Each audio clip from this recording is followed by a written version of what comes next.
اللهم اغفر للمسلمين والمسلمات والمؤمنين والمؤمنات الأحياء منهم والأموات، فإنك يا ربنا سميع مجيب الدعوات.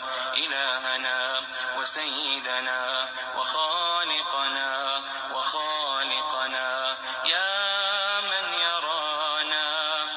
من يرى مكاننا ويسمع كلامنا ولا يخفى عليه شيء من أمرنا، اللهم فرج هم المهمومين ونفس كرب المكروبين واقض الدين عن المدينين واشف مرضانا ومرضى المسلمين